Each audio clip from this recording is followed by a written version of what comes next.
El crepúsculo se extendía sobre la hacienda, pero en su interior, la respiración estaba contenida. Un mensajero con el rostro tenso entregó a Curro un pliego urgente destinado al duque de Carril.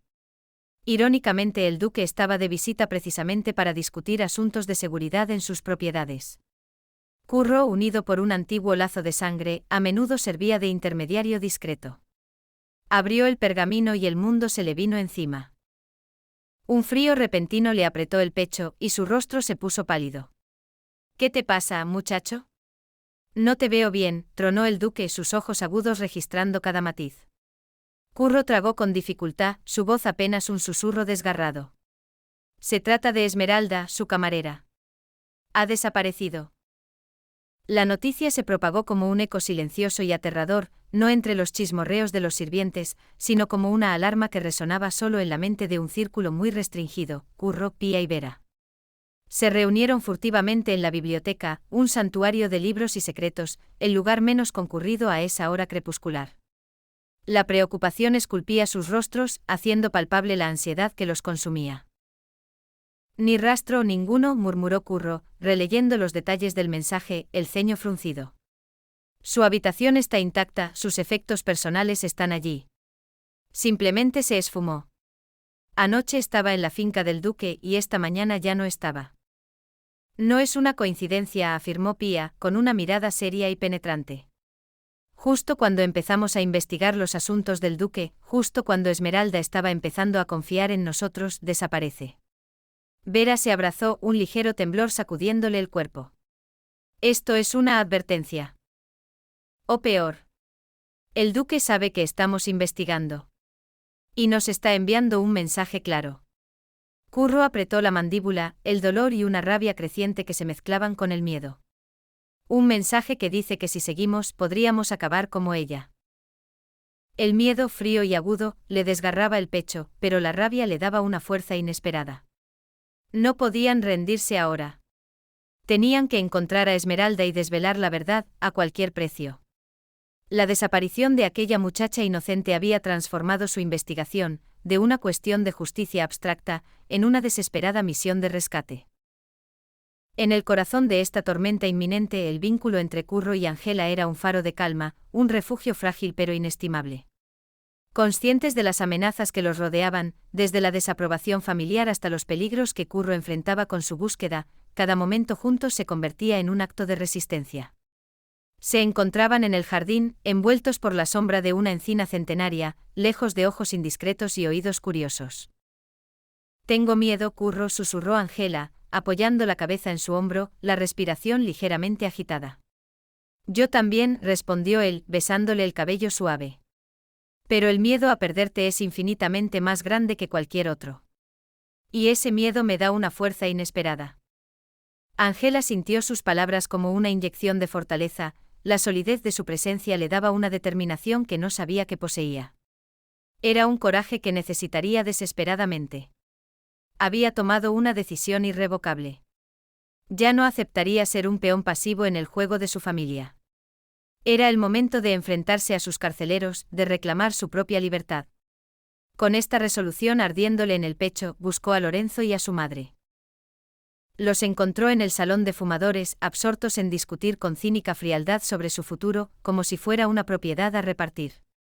El marqués de Andújar insiste en que su estancia aquí es provisional, dijo Lorenzo con su tono habitual de despreocupación. Tenemos que empezar a hacer arreglos para su traslado. Ángela hará lo que se le diga, añadió la madre, sin levantar la vista de su bordado, con una expresión distante. Esta vez no. La voz de Ángela, clara y firme como el cristal, los hizo girar a ambos. Permaneció en el umbral, la postura erguida, los ojos sin rastro ya de la anterior timidez.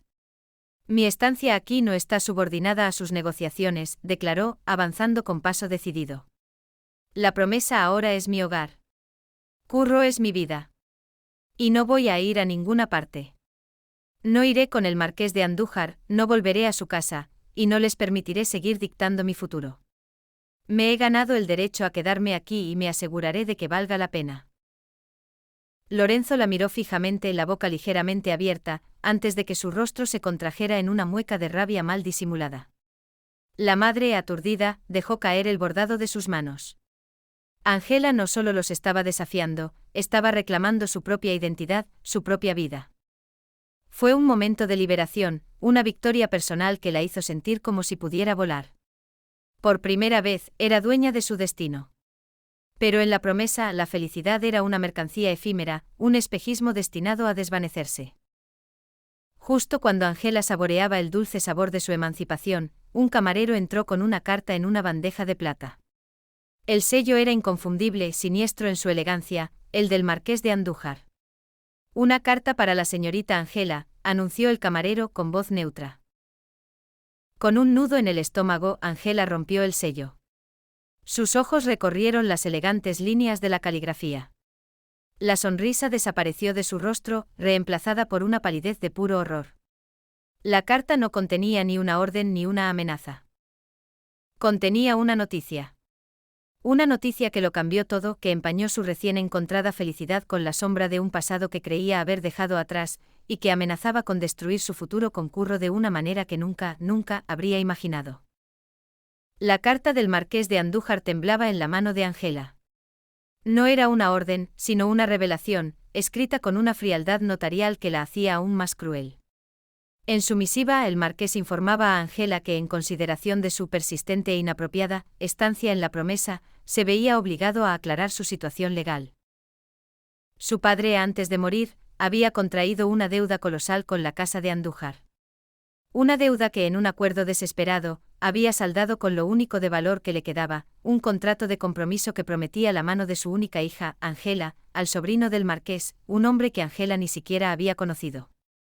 El contrato era férreo y legalmente vinculante. No era una sugerencia. Era una cadena. Mientras tanto, las investigaciones sobre la desaparición de Esmeralda se habían intensificado, transformándose en una operación clandestina llevada a cabo en la sombra del palacio. Curro, Pía y Vera se movían con una cautela paranoica. El nuevo mayordomo Cristóbal Ballesteros era un misterio andante.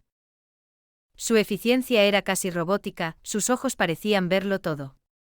Patrullaba los pasillos con paso silencioso y decidido, y su sola presencia obligaba a los tres investigadores a ser aún más discretos. Lo veían como un posible carcelero, un guardián de los secretos del duque de Carril.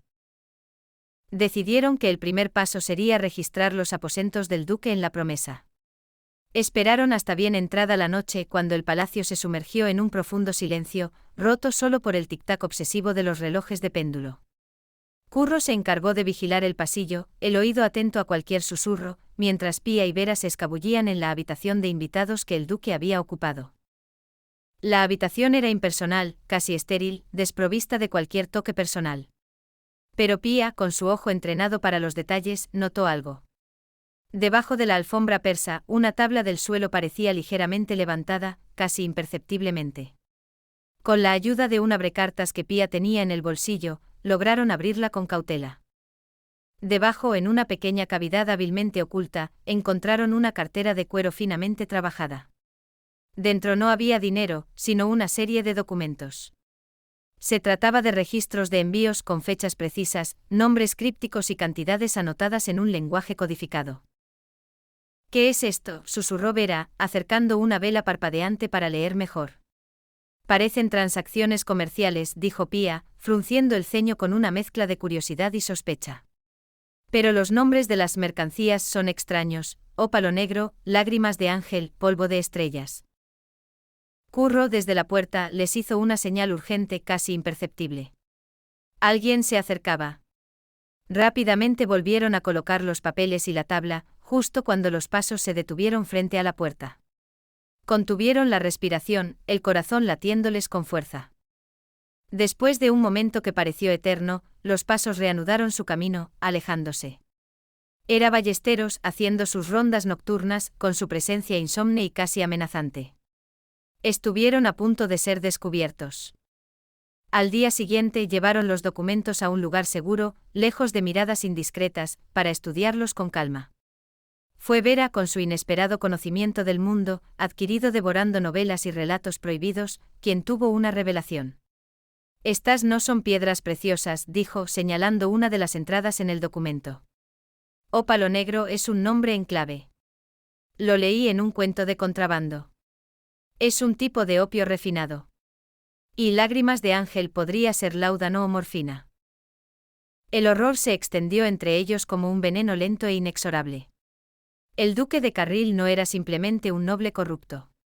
Era un traficante de drogas a gran escala y utilizaba su tierra y su título como cobertura para una vasta y oscura red de distribución. La desaparición de Esmeralda adquirió ahora un significado mucho más siniestro. No era solo una advertencia, probablemente había descubierto la verdad y el duque la había silenciado. ¿Para siempre? ¿Y ahora, qué crees que le pasará a Esmeralda? ¿Sigue viva, o se ha convertido en una víctima silenciosa de este terrible secreto? Déjame tu opinión en los comentarios aquí abajo. No olvides dejar un me gusta y antes de continuar, recuerda suscribirte al canal para no perderte futuros vídeos y todos los increíbles desarrollos de esta apasionante historia. El destino de Angela, Curro y Pía pende de un hilo, y la sombra del duque de Carril se cierne cada vez más amenazante. El próximo episodio será imperdible, secretos aún más oscuros saldrán a la luz, y las decisiones de nuestros protagonistas cambiarán sus vidas para siempre. Mantente sintonizado para descubrir si el amor de Curro y Angela podrá resistir esta tormenta y si la verdad sobre Esmeralda saldrá finalmente a la luz.